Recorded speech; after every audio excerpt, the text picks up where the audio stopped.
പയ്യനെ എന്റെ കൂട്ടുകാർ ചേർന്ന് ബലി കൊടുത്തു. ഇതിന്റെ നാളിന്റെ ബലി കൊടുത്തു. ഈ വാർത്ത മറ്റുള്ള മാധ്യമങ്ങളാരിലും വന്നിരുന്നോ കേരളത്തില്?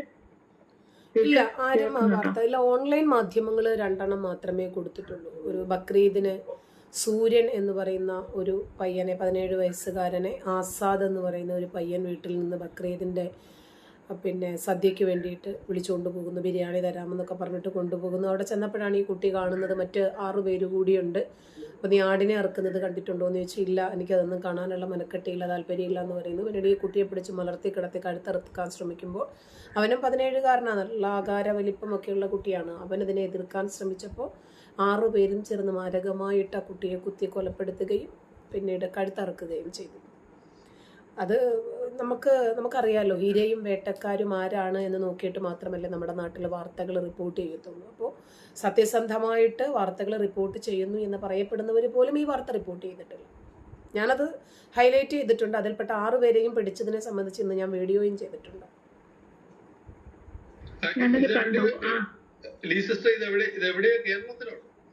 യു പിയിൽ ആയതുകൊണ്ടാണ് ആ പയ്യനെ അപ്പം തന്നെ പിടിച്ചു. അതായത് ഈ കൊല്ലപ്പെട്ട സൂര്യൻ എന്ന് പറയുന്ന കുട്ടി അപ്പൊ സ്ത്രീയോട് പറഞ്ഞിട്ട്, ആൻറ്റി നമ്മൾ കൂട്ടുകാരൊക്കെ ഉണ്ട്, സ്വാഭാവികമല്ലേ, നമ്മൾ വിടുമല്ലോ, അപ്പോൾ പെരുന്നാളാണ്, ഞങ്ങളുടെ ആഘോഷമാണ്, ഞങ്ങൾ ഒരുമിച്ച് ഭക്ഷണമൊക്കെ കഴിച്ചിട്ട് മടങ്ങി വരാമെന്ന് പറഞ്ഞു. അതാണ് തെളിവായത്, ഇവനാണ് ഈ കുട്ടിയെ കൊണ്ടുപോയത് എന്ന് അമ്മ പറഞ്ഞു. അങ്ങനെ കുറച്ച് കഴിഞ്ഞപ്പോൾ ഈ കുട്ടിയെ കാണുന്നില്ല. അങ്ങനെ ഇവൻ്റെ വീട്ടിലേക്ക് ഈ കുട്ടിയുടെ അമ്മ വരുന്നു. അപ്പോൾ ഈ കുട്ടിയെ കാണുന്നില്ല. അപ്പോൾ വീടിൻ്റെ പുറത്ത് ചെരുപ്പ് കിടപ്പുണ്ട്. പെട്ടെന്ന് ഇവിടെ പോലീസിനെ വിളിച്ചു. പോലീസുകാർ വന്നു. അപ്പോൾ കാര്യങ്ങളൊക്കെ അന്വേഷിച്ചു. അപ്പോൾ ഈ കുട്ടി വീട്ടിനകത്ത് തന്നെ മരിച്ചു കിടപ്പുണ്ട്. അപ്പോൾ പിന്നീട് ഇവൻ വേറെ ഒരിടത്ത് ഇട്ടിട്ടാണ് കൊന്നത്, വേറെ ഒരു സ്ഥലത്താണെന്നൊക്കെ പറഞ്ഞിട്ട് അതിൻ്റെ സംഘടനകളൊക്കെ വേറെ ഏതോ ഒരു കുട്ടി വീഡിയോയിൽ പിടിച്ച് കാണുന്നുണ്ട്. അപ്പോൾ ഈ ചെരുപ്പ് ഇവിടെ കിടക്കുന്നതാണ് നിർണായകമായത്. അങ്ങനെ അന്വേഷിച്ച് ചെന്നപ്പോഴേക്ക് ഇവർ 6 പേര് കൂടി ഈ കുട്ടിയെ കൊന്നതാണെന്ന് മനസ്സിലാക്കി. അപ്പോൾ തന്നെ ഈ സൂര്യൻ്റെ അമ്മ പറഞ്ഞു, എൻ്റെ കുഞ്ഞിനെ കൊന്നത് 17 വർഷം അവൻ്റെ കൂടെ ഉണ്ടായിരുന്ന കൂട്ടുകാരനാണ്. അവരൊരുമിച്ചാണ് സ്കൂൾ തലം മുതൽ പഠിച്ചതും വളർന്നതും കളിച്ചതും എല്ലാം. അതുകൊണ്ട് അവനെയും ഈ രൂപത്തിൽ ശവപ്പെട്ടിയിൽ കിടത്താതെ മൂക്കിൽ പഞ്ഞി വെക്കാതെ ഞാൻ എൻ്റെ മോൻ്റെ ശവം കാണത്തില്ല എന്ന് പറഞ്ഞു. ഉടനെ അവനെ പിടിച്ചു. അവനെ എതിർക്കാൻ ശ്രമിച്ചു. പോലീസുകാരെ, അവൻ്റെ കയ്യിൽ മാരകായുധമുണ്ടായിരുന്നു. അവൻ രക്ഷപ്പെടാൻ ശ്രമിച്ചു. അവനെ ഷൂട്ട് ചെയ്തു. അവൻ്റെ കയ്യിലൊരു ബൈക്ക് ഉണ്ടായിരുന്നു. അവൻ്റെ ബാഗിനകത്ത് ഗണ്ണും മറ്റൊരുപാട് സാധനങ്ങൾ ഉണ്ടായിരുന്നു. വേറെ ഒരാൾ, ഒരു മുതിർന്ന ഒരാൾ അവന് വേണ്ടുന്ന എല്ലാ സഹായങ്ങളും നൽകി. അവനൊരു ഷെൽട്ടർ ഒരുക്കി കൊടുത്തു, പണം ഒരുക്കി കൊടുത്തു, സൗകര്യമൊക്കെ റെഡിയാക്കി. മറ്റ്6 പേർക്കും അതുപോലെ തന്നെ 6 സ്ഥലങ്ങളിലായിട്ട് സൗകര്യങ്ങളും ഷെൽട്ടറും ഒക്കെ ഒരുക്കി. എല്ലാത്തിനെയും തൂക്കി. ആരും ഇന്ന് ജീവനോടെ ഇല്ലെന്നാണ് കേട്ടത്.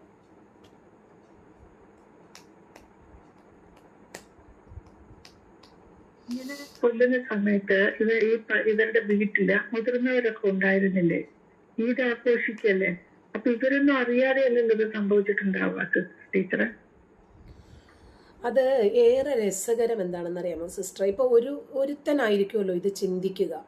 എന്നാൽ പിന്നെ നമുക്ക് നമ്മുടെ ഒരു കാഫർ കൂട്ടുകാരനുണ്ട്, അവനെ ബലി കൊടുക്കാമെന്ന്. അവൻ അത് പറയുമ്പോൾ മറ്റ്5 പേരും അതിന് റാൻമൂളി നിന്നു എന്നതിലാണ് ഇതിൻ്റെ ഭീകരതയെ സംബന്ധിച്ച് നമ്മൾ അഡ്രസ്സ് ചെയ്യുന്നത്.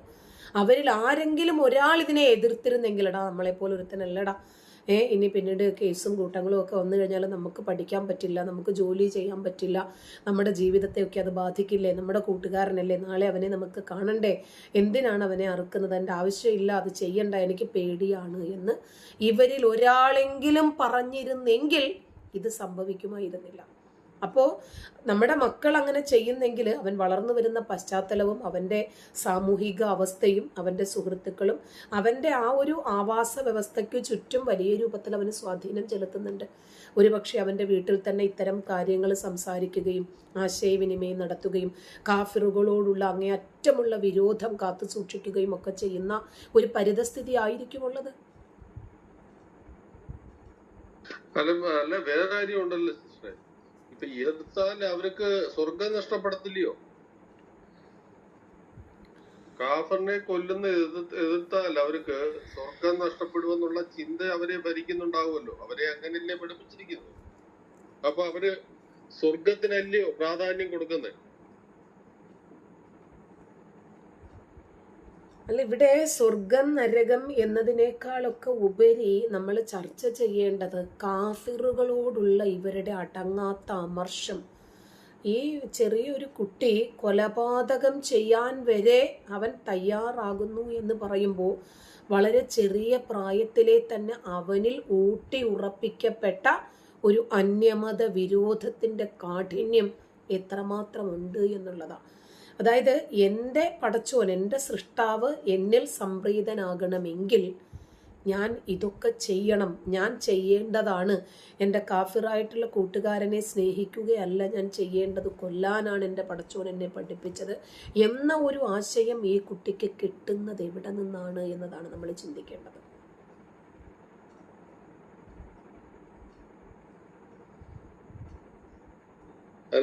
ഇതൊക്കെ പറഞ്ഞോളൂ. ഇതൊക്കെ ചെറുപ്രായത്തിൽ തന്നെ ഇവരുടെ ബ്രെയിനിൽ ഇങ്ങനെ ഇൻജെക്ട് ചെയ്തിരിക്കുന്നതല്ലേ. കാഫറിനെ കൊന്ന സ്വർഗം കിട്ടുമെന്നും കാഫറിനെതിരെ നിന്നാൽ പ്രതിഫലം ഉണ്ടെന്നൊക്കെ ഇവര് ചെറുപ്രായത്തിൽ തന്നെ ഇവരെ പഠിപ്പിച്ചു വെച്ചിരിക്കുന്നതല്ലേ. അപ്പൊ പിന്നെ അവരുടെ ചെറുപ്രായത്തിൽ അവർക്ക് കിട്ടുന്ന ശിക്ഷണം എന്താണ്, അതാണ് അവരുടെ ജീവിതാവസാനം വരെ അവര് കൊണ്ടുപോകുന്നത്. അല്ലെങ്കിൽ അങ്ങനെ ഒരു തലത്തിൽ പോയി അവര് മറ്റ് സമൂഹങ്ങളെ കുറിച്ച് പഠിക്കാനോ അല്ലെങ്കിൽ അവരെ മറ്റ് പ്രത്യയശാസ്ത്രങ്ങളെ കുറിച്ച് പഠിക്കാനോ ഒക്കെയുള്ള ആ ഒരു ഇത് പിന്നെ എന്താണ് ഒരു സാഹചര്യം അവർക്കുണ്ടാകും. അത് മറ്റു മതഗ്രന്ഥങ്ങൾ തൊടുക പോലും അരുത് എന്ന് ഇവര് പഠിപ്പിച്ചിരിക്കുന്നിടത്തോളം കാലം ഒരു കാലത്തും അവർക്ക് അതിനുള്ള ഒരു വഴി ഉണ്ടാകുമെന്ന് എനിക്ക് തോന്നുന്നില്ല. ടീച്ചർ സിസ്റ്റർ പറഞ്ഞോളൂ. ഒരു പോയിന്റ് കൂടി, ഇവര് ചുറ്റും കാണുന്നതും ഇത് തന്നെയാണ്. മുതിർന്ന ആളുകൾ അത് ചെയ്യുന്നു, ഇത് ചെയ്യുന്നു, ഐസിസുകാരിതാ ഇത് ചെയ്യുന്നു, ബൊക്കോ ഹറാം ചെയ്യുന്നു, ഹമാസ് ചെയ്യുന്നു, ലഷ്കർ ഇ തൊയ്ബ ചെയ്യുന്നു, അൽ ഖ്വയ്ദ ചെയ്യുന്നു. അപ്പോൾ അവർക്കൊക്കെ അങ്ങനെയൊക്കെ ചെയ്യാമെങ്കിൽ ഇപ്പൊ ഈ കഴുത്തറുക്കുന്ന രീതി പ്രവാചകൻ പഠിപ്പിച്ച ഭയാനകതയുടെ ഒരു ആധിക്യം എത്രയുണ്ട് നമുക്ക് മനസ്സിലാക്കി തരാം. ഇന്ന് ഒരു മനുഷ്യനെ കൊല്ലാൻ എന്തെല്ലാം സംവിധാനങ്ങൾ ഉണ്ടായിട്ടും എന്തിനാണ് ഈ മൂർച്ചയുള്ള കത്തി ഉപയോഗിച്ചിട്ട് ഇങ്ങനെ തന്നെ കഴുത്തറുത്ത് കൊല്ലണം എന്ന് പഠിപ്പിക്കുന്നത്? എന്തിനാ? ഭയം ഉൽപ്പാദിപ്പിക്കാനാ. അപ്പൊ അവൻ നോക്കുമ്പോൾ അവന് ചുറ്റുമുള്ള യഥാർത്ഥ ഇസ്ലാം മത വിശ്വാസികൾ ചെയ്യുന്നത് ഇതാ. അപ്പൊ പിന്നെ നമുക്കും എന്തുകൊണ്ട് ചെയ്യാൻ പാടില്ല? നമുക്കുമുണ്ടല്ലോ ഒരു ദൗത്യം. ഈ ഒരു ചിന്ത ഇവരിൽ വരുന്നത് ചെറിയ പ്രായത്തിലെയുള്ള ഈ മതപഠനത്തിന്റെ അക്രമാസക്തമായിട്ടുള്ള വചനങ്ങൾ കൊണ്ടാണ്. അല്ല ടീച്ചറോട് ഒരു ഹോർമോസ് ചോദിക്കുന്നു. ടീച്ചർ എത്ര പേരെ കൊന്നിട്ടുണ്ടെന്ന് ആ ഒരു ഹോർമോസും പറഞ്ഞ ഒന്ന് വിളിച്ച് ചേർന്ന് ഡിസ്കസ് ചെയ്തേരാ. താഴെ ഇരിപ്പുണ്ട്.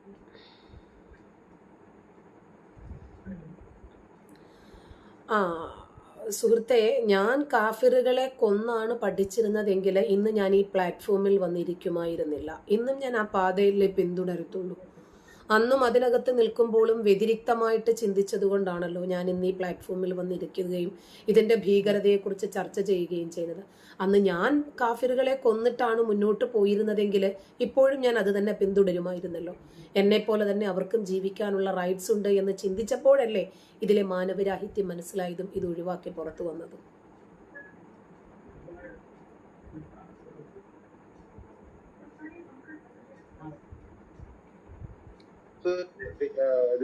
ഓൾമോസ്റ്റ് മുകളിലേക്ക് വരണ്ടോന്ന് ചോദിച്ചു. പുള്ളിക്ക് സംശയം തീരുന്നില്ല. ഒന്ന് വിളിച്ചിട്ടെന്ന് സംശയം നന്നായി.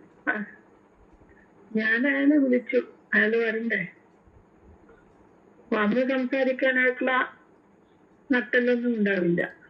വല്ലതൊക്കെ എഴുതിയിടുക.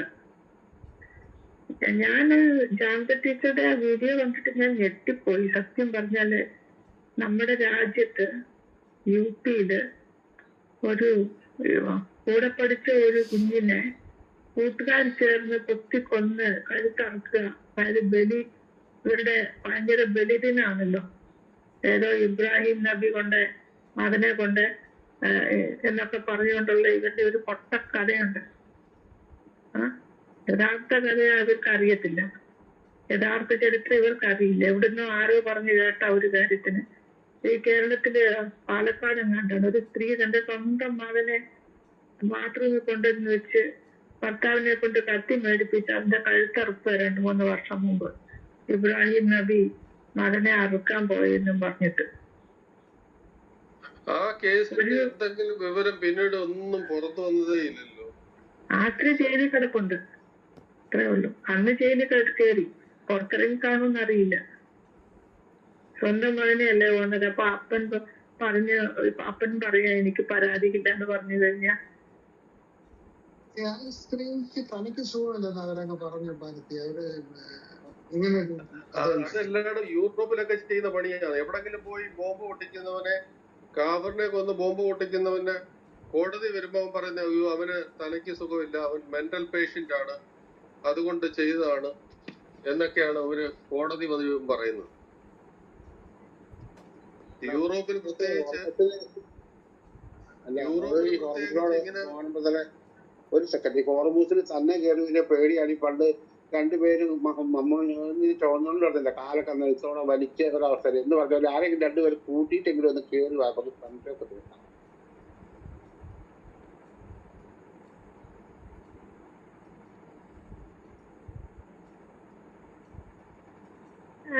ഞാൻ അത്ഭുതപ്പെട്ടു പോയതാണ് വാർത്ത കണ്ടിട്ട്.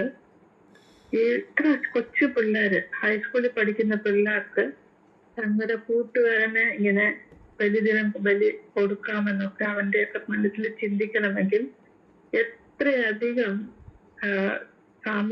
സമൂഹവും കുടുംബവും അവരെ ഇൻഫ്ലുവൻസ് ചെയ്തിട്ടുണ്ട്. മദ്രസ ഇൻഫ്ലുവൻസ് ചെയ്തിട്ടുണ്ടാകാം, അവരുടെ കുടുംബത്തിൽ നടക്കുന്ന സംസാരങ്ങള്, കൂട്ടുകാർ തമ്മിൽ നടക്കുന്ന സംസാരങ്ങള്, പിന്നെ ടീച്ചർ പറഞ്ഞതുപോലെ ലോകമെമ്പാടും നടക്കുന്ന കൊള്ളയും കൊള്ളിവയ്പും കൊലപാതകങ്ങളും, ഇതൊക്കെ കണ്ടിട്ട് പിള്ളേർക്ക് ആവേശം കയറി സ്വന്തം കൂട്ടുകാരൻ, അതായത് മനുഷ്യത്വത്തിന്റെ ഒരു കണിക പോലും പിള്ളേരുടെ ഹൃദയത്തിൽ അവശേഷിച്ചിട്ടില്ല. മനുഷ്യത്വം, അതായത് കൊച്ചു കുഞ്ഞുങ്ങളിലൊക്കെ ഇത്രയധികം വിഷം കുത്തി വെക്കണമെങ്കിൽ എത്ര വലിയ ഇൻഫ്ലുവൻസ് ആണ് ഇന്നത്തെ ജിഹാദിസം കുഞ്ഞുങ്ങളിലേക്ക് കയറിയിരിക്കുന്നത്. എത്രയധികമാണ്.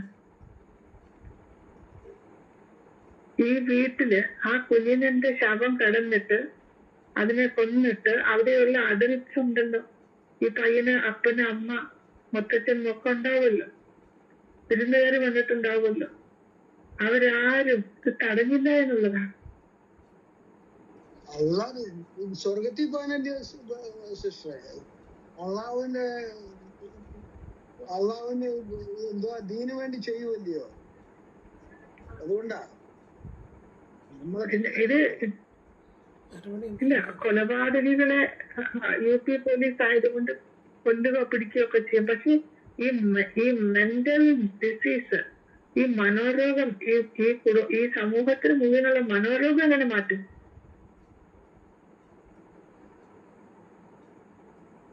ഇപ്പൊ കണ്ടില്ലേ താഴെ ഒരുത്തനിരുന്നുണ്ട് എഴുതുന്ന ഹോർമോസ്. ഇവരുടെയൊക്കെ ഈ മനോരോഗം, Islam is a mental illness ചൈനക്കാര് പറയുന്ന വെറുതെയല്ല. ചൈനീസ് ഭരണകൂടം പറയുന്നത് Islam is a mental disease. ചൈനയിൽ മാത്രമാണ് ഈ മെന്റൽ ഡിസീസ് ആയിട്ട് ഇതിനെ കാണുന്നതും ചികിത്സിക്കുന്നത്. It is a mental disease. ഒരു കണക്കിന് നോക്കിയാൽ it is a mental disease. ഇല്ലാത്ത ഒരു സ്വർഗം, ആ സ്വർഗത്തിൽ പെണ്ണുങ്ങളെ കിട്ടാൻ വേണ്ടി, ചെറിയ ബാലന്മാരെ കിട്ടാൻ വേണ്ടി ഇങ്ങനെ കടന്നുകൊണ്ട് പരിശ്രമിക്കുന്ന ഒരു കൂട്ടന്മാർ.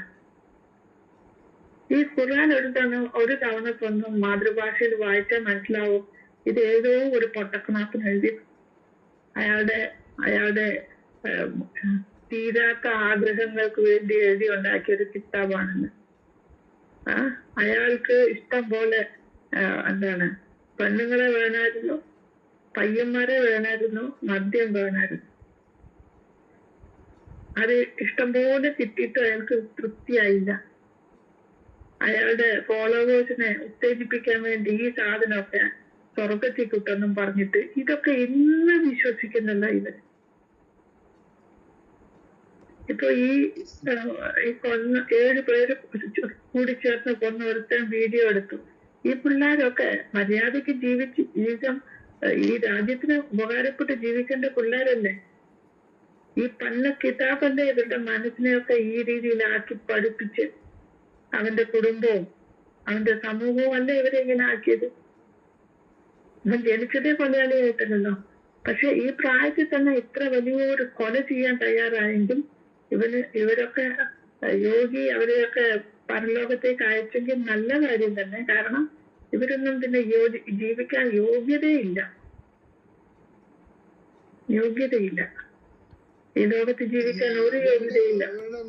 അവരുടെ നിയമപ്രകാരം യോഗി അവർക്ക് ഒരു നല്ല കാര്യമല്ലേ പെട്ടെന്ന് അങ്ങ് കൂറിമാറി. ഒരു സെക്കൻഡ് സിസ്റ്റർ, ഇപ്പോ നെടുമങ്ങാട് ഒരു 1.5 വയസ്സുകാരനെ വളരെ ക്രൂരമായിട്ട് ഒരു അഷ്കർ എന്ന് പറയുന്ന ഒരു യുവാവ് കൊന്നത് കണ്ടായിരുന്നോ?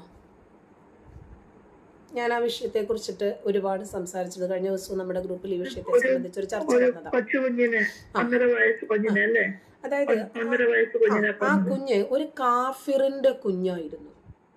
അഖിൽ എന്നാണ് ആ കുഞ്ഞിന്റെ തന്തയുടെ പേര്. അവനെയാണ് ആദ്യം കൊന്നത്. എന്നിട്ട് ഈ കുഞ്ഞിനോട് അവൻ ചെയ്ത ക്രൂരതകളുണ്ടല്ലോ, നമുക്ക് ഒരാഴ്ച വെള്ളം ഇറങ്ങത്തില്ല അതിനെക്കുറിച്ച് ചിന്തിച്ചാൽ. ആ കുഞ്ഞിന്റെ ലിംഗം കത്രിക വെച്ചിട്ട് ഛേദിക്കുക, ആ കുഞ്ഞിന്റെ 1.5 വയസ്സുകാരന്റെ ലിംഗത്തിന്റെ തൊലി ഉരിച്ചെടുക്കുക, 92 മുറിവുകൾ ആ കുഞ്ഞിന്റെ ശരീരത്തിൽ. എന്നിട്ട് ചെറിയ കസേരയിൽ നിന്ന് ഭക്ഷണം കഴിച്ചുകൊണ്ടിരുന്നപ്പോൾ ഒരൊറ്റ ചവിട്ട് നെഞ്ചിൽ 7 വാരിയല്ല ഒരൊറ്റ ചവിട്ടിൽ പൊട്ടിയെന്ന് പറയുമ്പോൾ ആ ചവിട്ടിൻ്റെ ആഘാതവും ആ കുഞ്ഞനുഭവിച്ച വേദനയും, ആ കുഞ്ഞിൻ്റെ കൈ രണ്ടും പിടിച്ച് തിരിച്ചൊടിക്കുക, എന്നിട്ട് സൈക്കിളിൽ നിന്ന് വീണു എന്ന് പറയുക. ഒന്ന് ആലോചിച്ച് നോക്കിക്കേ. ഡോക്ടറെ കാണിക്കുമ്പോൾ കുഞ്ഞെന്ത് പറ്റി? കുഞ്ഞ് സൈക്കിളിൽ നിന്ന് വീണു എന്ന് പറയുമ്പോൾ ഏത് സൈക്കിളിൽ നിന്ന് വീഴുമ്പോഴാണ് ഈ കുഞ്ഞിന് ഇത്രയധികം ആഘാതമുണ്ടാകുന്നത് എന്ന് ചിന്തിക്കാൻ ഡോക്ടർക്ക് പറ്റിയോ? പറ്റിയില്ല. കാരണം അയാൾക്ക് ആ ജോലിയിൽ തുടരണം. അത് പ്ലാസ്റ്റർ ചെയ്ത നേഴ്സിന് പറ്റിയോ? ഈ കുഞ്ഞിൻ്റെ ശരീരത്തിൽ എങ്ങും വേറെ മുറിവുകളില്ലല്ലോ, വേറെ പൊട്ടലോ ഒരയലുകളോ അതങ്ങനെ എന്തെങ്കിലും ഒരു സ്ക്രാച്ചസോ ഒന്നും ഇല്ലല്ലോ. അപ്പോൾ ആ കുഞ്ഞിൻ്റെ കൈ തിരിച്ചു പിടിച്ചൊടിച്ചതല്ലേ എന്ന് ചോദിക്കാൻ ഇവർക്ക് കഴിഞ്ഞില്ല. പിന്നെ നമ്മൾ ചിന്തിക്കേണ്ടുന്ന മറ്റൊരു വസ്തുത, ഈ കുഞ്ഞിൻ്റെ ശരീരം മുഴുവനും സിഗരറ്റ് വെച്ച് പൊള്ളിച്ച പാടുകൾ ഉണ്ടായിരുന്നു. ആ കുഞ്ഞ് കരയാതിരിക്കാൻ അതിൻ്റെ വായ പൊത്തിപ്പിടിച്ചു എന്ന് പറയുമ്പോൾ അവൻ്റെ ഉള്ളിലുള്ള ആ ഭീകരത ഒന്ന് ആലോചിക്കുക. 1.5 വയസ്സായ കുഞ്ഞ് എന്ത് ചെയ്തിട്ടാ? കേരളം ഇന്ന് കാണുവാണ് 1.5 വയസ്സായ ചിരിക്കാൻ മറന്നുപോയ ഒരു കുഞ്ഞിനെ നമ്മൾ കാണുവാണ്. അതിൻ്റെ മുഖത്തുള്ള ദയനീയതയൊന്ന് നോക്കിക്കേ. ആ 2 കൈയും ഒടിഞ്ഞിരിക്കുന്ന കുഞ്ഞിനെ കയ്യിൽ വെച്ചിട്ടൊരു കാമഭ്രാന്തിയുടെ അട്ടഹാസം. ആ സൈക്കിളുകാരൻ അയാളൊരു സൈക്കിള് കടക്കാരനും ഒരു ബ്ലോഗറുമൊക്കെയാണ്. ഈ കുഞ്ഞിനെ ഇങ്ങനെ വെച്ചുകൊണ്ട് നിൽക്കുന്ന കണ്ടപ്പോഴേക്ക് അവൻ വന്നെടുത്ത വീഡിയോ ആണ് വൈറലായത്. അപ്പോൾ ആ വീഡിയോ കണ്ട ഉടനെ ഈ അഷ്കർ എന്ന് പറയുന്നവൻ ആ സൈക്കിളുകാരനെ വിളിച്ച് ഭീഷണിപ്പെടുത്തുക. എന്തിനെ? ഈ വീഡിയോ ഇടരുത് എന്ന് പറഞ്ഞിട്ട്. കാരണം കുഞ്ഞിൻ്റെ 2 കൈയും ഒടിഞ്ഞതിനെ സംബന്ധിച്ചിട്ട് അയൽക്കാരും എന്തെങ്കിലും പരാതി കൊടുക്കും. അപ്പോൾ ഈ കുഞ്ഞിൻ്റെ കൈ ഒടിഞ്ഞു എന്ന് പറയുമ്പോൾ ഈ അഖിലയുടെ അമ്മ പിറ്റേ ദിവസം രാവിലെ ഈ വീഡിയോ കണ്ടിട്ട് നേരെ ഒരു റിട്ടേൺ കംപ്ലൈൻറ്റുമായിട്ട് പോലീസ് സ്റ്റേഷനിലേക്ക് പോയിട്ട് പറയാണ്, എൻ്റെ കുഞ്ഞ് വീടില്ല, സൈക്കിളിൽ നിന്ന് വീണാൽ 2 കൈയും ഒടിയത്തില്ല, സൈക്കിളിൽ നിന്ന് വീണാൽ കുഞ്ഞൊരു സൈഡിലേക്കേ വീഴൂ, കുഞ്ഞിൻ്റെ സൈഡിൽ എവിടെയെങ്കിലും ഒരു പോറൽ നിങ്ങൾ കാണുന്നുണ്ടോ? 2 കൈയും ഒടിയത്തില്ല. അപ്പോൾ എനിക്ക് സംശയമുണ്ട് അവർ 2 പേരും കൂടി എൻ്റെ കുഞ്ഞിനെ ആക്രമിച്ചതാണ്.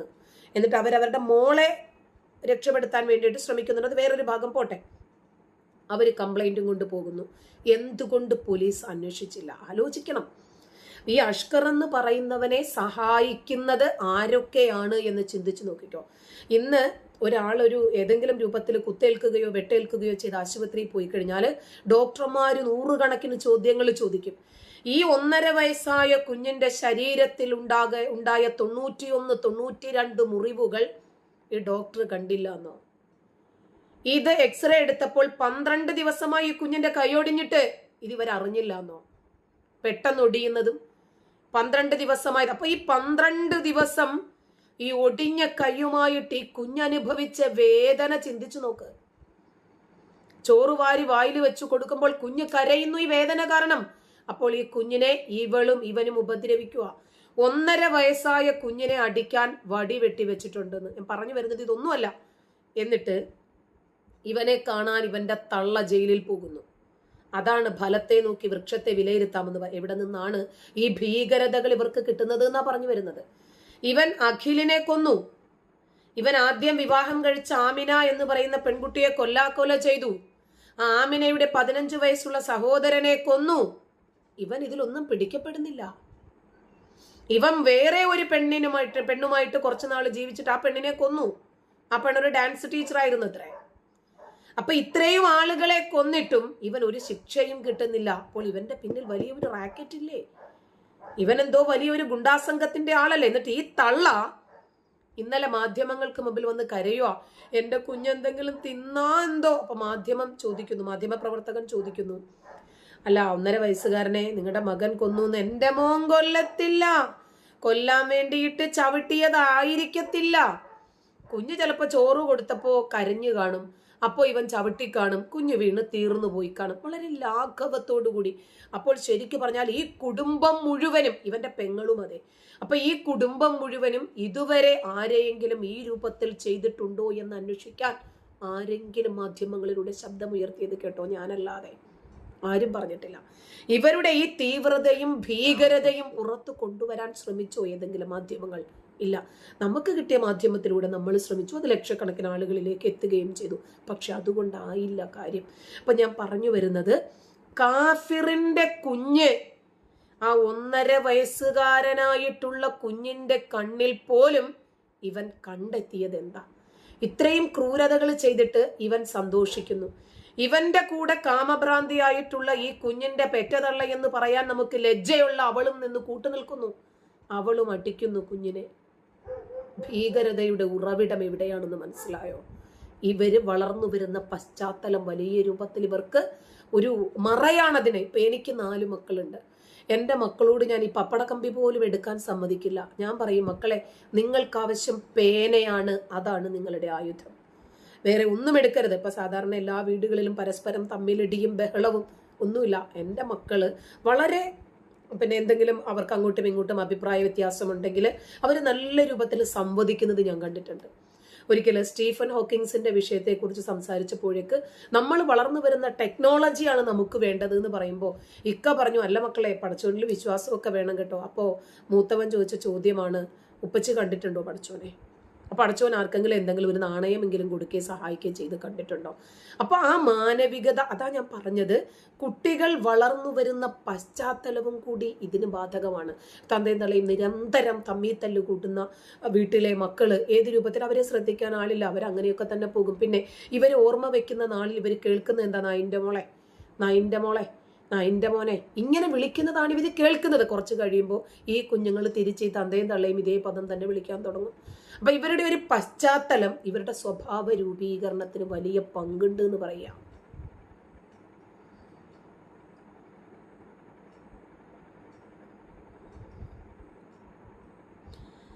മറ്റൊരു കാര്യം കൂടി പറയാം. നമ്മുടെ ഇന്നത്തെ വിഷയം മാറിപ്പോയിട്ടില്ല. ലോകത്ത് നടക്കുന്ന എല്ലാത്തരം ജിഹാദുകൾക്കും കാരണം ഖുർആനാണ്. ഞാൻ റഫറൻസ് അടക്കം എൻ്റെ ഫേസ്ബുക്കിലും യൂട്യൂബിൻ്റെ കമ്മ്യൂണിറ്റി പോസ്റ്റിലും എഴുതിയിട്ടിട്ടുണ്ട്. ആരുമായിട്ടും സംവദിക്കാൻ തയ്യാറാണ്. അതിൻ്റെ റഫറൻസുകൾ അടക്കം എഴുതിയിട്ടിട്ടുണ്ട്. ഫോൺ നമ്പർ, മെയിൽ ID ഒക്കെ കൊടുത്തിട്ടുണ്ട്. ഞാൻ അങ്ങയുടെ ഒരു ഫോളോവറാണ്. പക്ഷെ അങ്ങ് പറഞ്ഞതിൽ ഒരു തെറ്റുണ്ട്. എന്നാന്ന് ചോദിച്ചു കഴിഞ്ഞാൽ, ആ അഷ്കർ എന്ന് പറയുന്ന ഒരു പുള്ളിയില്ലേ, അവന്റെ ആദ്യത്തെ ഭാര്യയുടെ ഉണ്ടായ ഒരു കൊച്ചിനെ ആക്കിയിട്ടുണ്ട്. അത് തെറ്റാണെങ്കിൽ തെറ്റെന്ന് പറയാം, ശരിയാണെങ്കിൽ ശരിയാണ്. താങ്കൾ പറഞ്ഞത് കേട്ടില്ല സുഹൃത്തെ. അതായത് മറ്റേ ആ ഒരു കൊച്ചിനെ കൊന്നില്ലേ, ആ കൊച്ചിന്റെ ആദ്യത്തെ ആ വ്യക്തി അവന്റെ ഭാര്യയെ, ആ കൊച്ചിനെ അടിച്ച്, ആദ്യത്തെ ഭാര്യയിൽ ഉണ്ടായ കൊച്ചിനെ അടിച്ചിട്ട് ഓട്ടിസം ലെവലിലാക്കിയിട്ടുണ്ട്. അതായത് അങ്ങനെ ഒരു, എങ്ങനെയാന്ന് ചോദിച്ചു കഴിഞ്ഞാൽ ജെന്യുവിൻ സൈക്കോ ആണ്. അയ്യോ, കൊച്ചിനെ അല്ല, ഇവൻ ആദ്യം വിവാഹം കഴിച്ച ആമിന എന്ന് പറയുന്ന 19കാരിയായിട്ടുള്ള യുവതിയെയാണ് 2024 ഇവനും ഇവന്റെ അമ്മയും ഇവന്റെ പെങ്ങളും കൂടി ചേർന്ന് അടിച്ചും ഇട്ടിച്ചും വിഷം കൊടുത്തും തല ക്ലോസറ്റിൽ ഇടിച്ചുമൊക്കെ ആ കൊച്ചിനെ കോമയിലാക്കിയിരുന്നു. ഇവന്റെ മകളല്ല, ഇവൻ ആദ്യം വിവാഹം കഴിച്ച പെൺകുട്ടിയാണത്. ആ പെൺകുട്ടിയുടെ 15 വയസ്സായ സഹോദരനെയും ഇവൻ കൊന്നിട്ടുണ്ട്. പക്ഷെ എന്നാൽ ആ കൊച്ചിനെ കണ്ടപ്പോഴേ ഭയങ്കര വിഷമം തോന്നി. കാരണം ജീവിച്ചിരുന്ന ഒരു കൊച്ചിനെ പക്ഷെ ഒരു കാര്യമുണ്ട് ബ്രദറെ, അതെ, ഒരു പരിധി വരെ ഈ വീട്ടുകാരും അതിന്റെ ഭാഗവാക്കായില്ലേ? കാരണം ഈ കുഞ്ഞ് ആ വീട്ടിൽ ഈ രൂപത്തിലുള്ള അല്ലേ, അതാണ് ഇത് നമ്മുടെ കുടുംബങ്ങളിൽ പ്രത്യേകിച്ച് ഈ മുസ്ലിം കമ്മ്യൂണിറ്റിയിലുള്ള ഒരു പ്രശ്നമുണ്ട്. ഇപ്പൊ നമ്മൾ വിവാഹവുമായിട്ട് ബന്ധപ്പെട്ടിട്ട് വിവാഹ ജീവിതത്തിലേക്ക് കടക്കുമ്പോൾ ഒരുപാട് പ്രശ്നങ്ങൾ ഉണ്ടാകും. അപ്പൊ നമ്മൾ വീട്ടുകാരോട് പറയുമ്പോൾ എന്താ പറയാന്നറിയാമോ? ഞങ്ങളൊക്കെ ഇത് കടന്നു വന്നതാ, അതൊക്കെ ക്ഷമിച്ചും സഹിച്ചും ഒക്കെ ജീവിക്കണം. പുരുഷനാവുമ്പോൾ ചെളി കാണുന്നിടത്ത് ചവിട്ടും, വെള്ളം കാണുന്നിടത്ത് കഴുകും. കുറെ ഡാഷിന്റെ മക്കൾ വരും. എന്തിനാണെന്നറിയാമോ? കോംപ്രമൈസ് ചെയ്യിപ്പിക്കാൻ. ഞാൻ പറയുന്നത് എവിടെയാണോ വിയോജിപ്പുകൾ ഉള്ളത് അവിടെ വെച്ചിട്ട് ഇത് ക്ലോസ് ചെയ്തിട്ട് സ്വസ്ഥമായിട്ട് ജീവിക്കാൻ ശ്രമിക്കണം. കാരണം വീണ്ടും വീണ്ടും ഇവർ കോംപ്രമൈസ് ചെയ്ത് ഈ കോംപ്രമൈസ് 2 ദിവസത്തെ എടുക്കേ ഉണ്ടാവുള്ളൂ ഇതിന്റെ ചാർജ്. അത് കഴിഞ്ഞാൽ വീണ്ടും ഇവർ പഴയപടി അടിയും ബഹളവും തുടങ്ങും. അതിനേക്കാൾ എത്രയോ നല്ലത് സെപ്പറേറ്റ് ആയിട്ട് അവർ മാനസിക സന്തോഷത്തോടു കൂടി ജീവിക്കുമല്ലോ. അതിന് പകരം ഇവർ വന്നിട്ട് അള്ളാഹുവിന്റെ സിംഹാസനം കുലുങ്ങുമെന്നൊക്കെ പറഞ്ഞിട്ട് തൊലാക്കൊന്നും പാടില്ലാത്തതാണ്, വിവാഹമോചനമൊന്നും പാടില്ലാത്തതാണ്, മീസാക്കൻ അലീല ബലിഷ്ഠമായ ഒരു കരാറാണെന്നൊക്കെ പറഞ്ഞിട്ട് ഇവർ മുന്നോട്ട് പോകും. ഇപ്പൊ ഒന്ന് ആലോചിച്ച് നോക്കി, ഈ ആമിനയുടെ വീട്ടുകാർ 100% കുറ്റക്കാരാണ്. അവർ പറയുന്നു പോലീസിൽ പരാതിയുമായിട്ട് പോയി. നമ്മൾ ഈ ജീവിക്കുന്നത് ഓൺലൈൻ കാലഘട്ടത്തിലാണ്, ഇന്റർനെറ്റ് യുഗത്തിലാണ്. ഈ കൊച്ചിന്റെ ഈ ഒരു അവസ്ഥ വെച്ചിട്ട് ഇവരൊരു വീഡിയോ ചെയ്യുകയോ ആരെയും ആശ്രയിക്കണ്ട, ഒരു ലൈവ് ചെയ്യുകയോ ചെയ്താൽ ഈ വിഷയം കത്തിക്കേറത്തില്ലായിരുന്നു. നമ്മൾ എല്ലാവരും ഈ വിഷയം ഏറ്റെടുക്കുമായിരുന്നില്ലേ? അപ്പൊ ഈ കുഞ്ഞ് 2024 സംഭവിച്ച് ഈ 2 വർഷമായിട്ട് ഈ കുഞ്ഞ് കോമയിലായിട്ട് അവര് കൃത്യമായിട്ട് ഇവനെ പൂട്ടത്തക്ക രൂപത്തിലുള്ള നിയമ നടപടികളുമായിട്ട് മുന്നോട്ട് പോയിരുന്നെങ്കിൽ ഇവരെ സഹായിക്കാൻ ആളുകളും സന്നദ്ധ സംഘടനകളും മുന്നോട്ട് വരുമായിരുന്നില്ലേ? അങ്ങനെ ഇവന് കൃത്യമായ രൂപത്തിൽ ശിക്ഷ ഉറപ്പാക്കിയിരുന്നെങ്കിൽ ഇന്ന് 1.5 വയസ്സുകാരൻ ജീവിച്ചിരിക്കുമായിരുന്നില്ലേ? അവരുടെ പക്ഷത്തും ഫാൾട്ടുകളുണ്ട്. അവര് ശരിയായിട്ട് അംഗീകരിച്ചിട്ടില്ല, അവര് നോക്കിയിട്ടില്ല. അതുപോലെ ഈ കുഞ്ഞിന്റെ സുനിൽ എന്ന് പറയുന്ന ഈ അഖിലിന്റെ അച്ഛൻ മുന്നോട്ട് വന്നിട്ടുണ്ട്. ഈ അഖിൽ ഏത് രൂപത്തിലാണ് കൊല ചെയ്യപ്പെട്ടത്? അവൻ ആത്മഹത്യ ചെയ്തതല്ല. ഇവനുമായിട്ടുണ്ടായ അവിഹിതം കണ്ടുകൊണ്ട് വന്നപ്പോഴേക്ക് അങ്ങനെ ഉണ്ടായ പ്രശ്നങ്ങളാണ്. അവര് മുന്നോട്ട് വരണമായിരുന്നു. അതുപോലെ ഈ ആമിനയുടെ സഹോദരനായ 15-കാരനെ കൊന്നത് ഇവരാരും നീതിക്കു വേണ്ടി ശബ്ദമുയർത്തിയില്ല. ഇവരാരും വേണ്ടുന്ന സമയത്ത് വേണ്ടുന്ന പ്രീക്യൂഷൻസ് സ്വീകരിച്ചിട്ടില്ല. ഈ ആമിനയെ ഒറ്റ ദിവസം കൊണ്ടല്ലല്ലോ ഇവൻ ക്ലോസറ്റിൽ തലയിടിച്ച് കൊല്ലാൻ നോക്കിയത്. ഇവർക്ക് ഈ കൊച്ചിനെ രക്ഷിക്കാൻ ഒരുപാട് സാഹചര്യങ്ങൾ ഉണ്ടായിരുന്നില്ല. ഇവർക്ക് പോലീസിൽ പരാതി കൊടുത്തിട്ട് നാട്ടുകാരെ കൂട്ടി മാധ്യമങ്ങളെ കൂട്ടി ആ കൊച്ചിനെ വീട്ടിനകത്ത് നിന്ന് വിളിച്ചിറക്കി കൊണ്ടുപോകാൻ പറ്റത്തില്ലായിരുന്നോ? അപ്പോ ഇവനെ എന്തിനാ ഇവരിങ്ങനെ പേടിച്ചത്? അവനെ പേടിച്ചപ്പോൾ അവനതൊരു വളമായതാണ്. അല്ല, ഞാൻ ഒരു കാര്യം പറഞ്ഞോട്ടെ. ഇന്നും മലപ്പുറത്ത് വെള്ളം കിട്ടാതെ ഈ പറയുന്ന ഒഴുകുന്ന പുഴയുടെ ചോട്ടിൽ പോയിട്ട് ജീവിക്കുന്ന SC/ST അല്ല, ട്രൈബൽ ലെവലിലുള്ള ആൾക്കാരുണ്ട്. അവരുടെ സൗണ്ട് ഉറക്കെ പറഞ്ഞു. ഇവർക്ക് എന്തുകൊണ്ട് പറ്റുന്നില്ല? അല്ല, എല്ലാരും ഞാനൊരു കാര്യം ചോദിക്കുകയാണ്. അതായത് SC/ST ലെവലുള്ള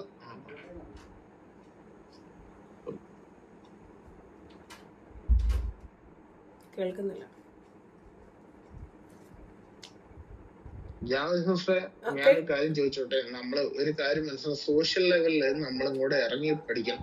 അതായത് ഇന്ന് മലപ്പുറത്ത് 22 കുടുംബങ്ങൾ, സാധാരണക്കാരായിട്ടുള്ള ട്രൈബൽ ലെവലിലുള്ള ആൾക്കാര്, അവര് പുഴയുടെ തീരത്ത് പോയിട്ട് ജീവിക്കുക. ആ ലെവലിലേക്ക് എത്തിപ്പറ്റി. അങ്ങനെയുള്ള ഒരു ഈ കേരളത്തിനകത്ത്, അങ്ങനെയുള്ള ഇന്ത്യക്കകത്ത്, ഇന്ത്യയിൽ മാറ്റങ്ങൾ വരുന്നുണ്ട്. ആ ലെവലില് മാറ്റം വരുന്ന ഒരു സമൂഹത്തിനകത്ത്, കേരളത്തിനകത്ത് ഇന്ന് മുതൽ ആരും ഭക്ഷണം കഴിക്കാൻ ഇല്ലാത്ത മനുഷ്യന്മാരാണെന്ന് കമ്മ്യൂണിസ്റ്റ് ഗവൺമെന്റ് പറഞ്ഞു. അതിൽ നിന്ന് മാറിപ്പോകുന്ന ഒരു ജനസമൂഹം അല്ല ഇത്. അതേ ലെവലില് എനിക്ക് മനസ്സിലായിടത്തോളം അവര് എന്തൊക്കെയാണ് ചെയ്തത്, എന്താണ് എന്നുള്ളത് എനിക്ക് മനസ്സിലായിട്ടുണ്ട്. കാരണം അഷ്കർ എന്ന് പറയുന്ന ഒരു വ്യക്തി ആ കൊച്ചിനെ ഇല്ലാതാക്കിയതും അവളുടെ ആഗ്രഹം എന്തായിരുന്നു എന്ന് ഞാൻ മനസ്സിലാക്കിയത് കൊണ്ടാണ് ഞാൻ പറയുന്നത്.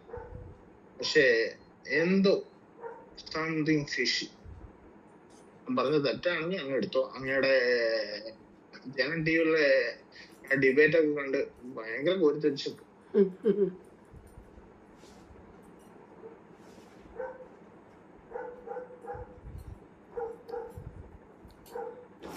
അല്ല, നമുക്ക് ആ വിഷയത്തിൽ അഭിപ്രായ വ്യത്യാസമില്ല. കാരണം ഇത് ലോകത്തെ മുഴുവനും ഇത്തരം ഭീകരതകൾ പടർന്നു പിടിക്കുന്നു എന്ന് പറയുമ്പോൾ നമുക്ക് ഭയമുണ്ട്. ഇപ്പൊ നമ്മുടെ കുഞ്ഞുങ്ങളെയൊക്കെ ഇവരെ വിളിച്ചു കൂട്ടി കൊണ്ടുപോയിട്ട് എന്തെങ്കിലുമൊക്കെ അപകടപ്പെടുത്താൻ സന്നദ്ധമാകുമോ എന്ന് നമുക്ക് ഭയമുണ്ട്. കാരണം MM അക്ബറിന്റെ പീസ് സ്കൂളിൽ വളരെ ചെറിയ കുട്ടി, 7 വയസ്സുള്ള കുട്ടിയെയാണ് തൻ്റെ അടുത്തിരിക്കുന്ന സഹപാഠിയെ ഇങ്ങനെ മതം മാറ്റണം എന്ന് പഠിപ്പിച്ചത്. ഈ രൂപത്തിലുള്ള ഭീകരതകൾ ചെറിയ പ്രായത്തിലെ കുഞ്ഞുങ്ങളിൽ കുത്തിവെക്കുമ്പോൾ പിന്നീട് അഷ്കർമാരായി കഴിയുമ്പോഴേക്ക് അവരിൽ നിന്ന് ആ ഭീകരത മാറുമോ? കാരണം ഇവരുടെ കണ്ണിൽ ഇത് ഭീകരനാ, ഇവർ അമുസ്ലിമാ, കാഫിറാ, അള്ളാഹുവിൻ്റെ ശത്രുവാ, നമ്മുടെ കൈകൊണ്ട് കൊല്ലപ്പെടേണ്ടവനാ, നരകത്തിലേക്ക് പോകേണ്ടവനാണ്. ഇപ്പൊ തന്നെ ബ്രദർ പറഞ്ഞല്ലോ ജനം TV-യിലെ ചർച്ചയെ കുറിച്ചിട്ട്. വേറെ ഏതെങ്കിലും ഒരു മാധ്യമം ആ ശരീഅത്ത് വിഷയത്തെ സംബന്ധിച്ചിട്ടോ ജിമ്മിനെ കുറിച്ചിട്ടോ ഈ അഷ്കറിന്റെ വിഷയത്തെ കുറിച്ചോ ചർച്ച ചെയ്തോ? ഇതാണ് നമ്മുടെ നാട്ടിലെ ജെന്യൂൻ മാധ്യമങ്ങളുടെ അവസ്ഥ.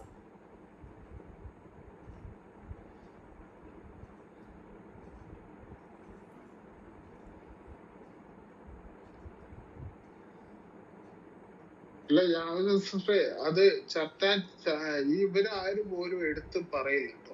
അതൊന്ന് എല്ലാവർക്കും എക്സ്പോസ് ചെയ്യേണ്ട ഒരു കാര്യമുണ്ട്. നിങ്ങളെ അതൊക്കെ ചെയ്തത് മറ്റേ ശ്രീറാമോ അല്ലെങ്കിൽ ഫെയ്ത്ത് പണിക്കറോ അങ്ങനെ അല്ലെങ്കിൽ മറ്റേ നമ്മുടെ തീസ്റ്റ് മറ്റേ അതേത് എനിക്കറിയാം. നിങ്ങളൊക്കെ ചെയ്യുന്നത് അത് നല്ലൊരു സംഭവം, അതെനിക്കുണ്ടല്ലോ. പക്ഷെ ഇവരാരും കാണത്തില്ല. എടുത്ത് പുറത്താക്കിയാൽ എനിക്ക് പ്രശ്നം. നിങ്ങളൊക്കെ ചെയ്യുന്നത് നല്ല കാര്യമാണ്. നിങ്ങളതിനകത്ത് ആ ശ്രീറാമോ എന്താ അദ്ദേഹത്തിന്റെ പേര് ഞാൻ മറന്നുപോയി, അദ്ദേഹം ഖുറാൻ മുഴുവനായിട്ട് എടുത്ത് വെച്ച് വായിച്ച് അവിടെ എക്സ്പ്ലെയിൻ ചെയ്യുന്ന ഒരു കാര്യം ഉണ്ടായിരുന്നു. അത് വലിയ മനോഹരമായിരുന്നു. ജാമിൽ സിസ്റ്റർ പിന്നെ ചെയ്തത് വിദ്യാഗുരുസാഗർ മൂർത്തി. വിദ്യാസാഗർ. ഓക്കെ, എനിവേ നിങ്ങള് ആ ചെയ്ത സാധനം ഉണ്ടല്ലോ, അത് എടുത്ത് വെച്ച് നാട്ടുകാരുടെ മുമ്പില് എക്സ്പോസ് ചെയ്യുന്നത് വളരെ മനോഹരമായിട്ട്, വളരെ അതിമനോഹരമായിട്ടുള്ള കാര്യങ്ങളായിരുന്നു നിങ്ങൾ ചെയ്തത്. പക്ഷെ കാണാത്ത കുറെ ആൾക്കാരുണ്ട്. ജനം TV കാണില്ല, മീഡിയ ഫണ്ട് കാണും കേട്ടോ. എന്നാന്നറിയോ, സൗദി അറേബ്യയിലും ജുബൈലും അല്ലെങ്കിൽ ഈ സൗദിയിലും ദുബായിലും ഒക്കെ ഇരിക്കുന്നവര് മീഡിയ ഫണ്ട് കാണിക്കും. ബിക്കോസ് അവർക്ക് അറിയണം എന്താണ് നാളെ ഈ സൗദി അറേബ്യയിൽ അല്ലെങ്കിൽ ഈ മിഡിൽ ഈസ്റ്റിൽ എന്താ സംഭവിക്കാൻ. അവരങ്ങനെ കാണുന്നവർ. പക്ഷേ നിങ്ങളുടെ ജനം TV കാണില്ല. പക്ഷെ ജാമിൽ സിസ്റ്ററൊക്കെ വിളിച്ചു വരുത്തിയിട്ട് അവിടെ ഇരുന്നിട്ട് പറയാനുള്ള ധൈര്യം ഇന്ന് ജനങ്ങളുടെ മുമ്പിൽ ഇറങ്ങുന്നുണ്ട്. ആയത്തുകൾ നിങ്ങൾ ആയത്തുകൾ ഇറക്കി കാണിക്കുന്ന സിസ്റ്ററെ നിങ്ങളോട് എനിക്ക് ഭയങ്കര പേര്. അങ്ങൊന്ന് സംസാരിച്ചു.